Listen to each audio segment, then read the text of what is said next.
Hey, I'm Jim Weber in the Fox 13 Weather Center. Thanks for logging on to myfoxhurricane.com. We are watching now Hurricane Michael. It's down into the Caribbean, but it is right on the edge of working its way up into the Gulf of Mexico. And already we're seeing a lot of the cloud cover streaming up and over the state.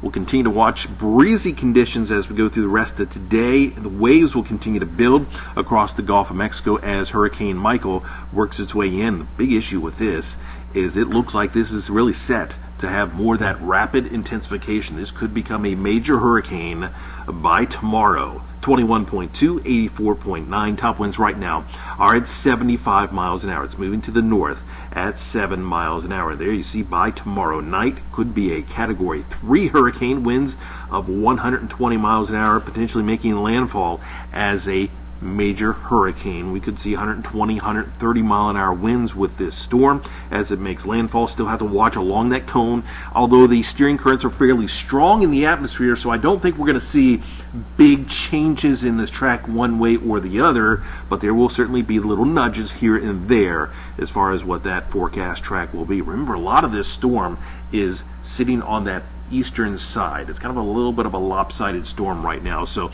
we could see a lot more of the weather here on the west coast of Florida as we go through the next couple of days. This system will pick up speed as it turns to the north and east, then races across the Carolinas and eventually back out into the Atlantic. We've got the watches out. We have a hurricane watch that goes from the Alabama-Florida border over towards the Swanee River, and then south of there to Anna Maria. That is a tropical storm watch at this point. Look at the different computer models and what you're seeing. We're still seeing a little bit of a spread across some of the models, but still that same general idea from the central to the western panhandle looks like the most likely areas that we will see landfall with this system. Storm surge is certainly going to be an issue all across the panhandle.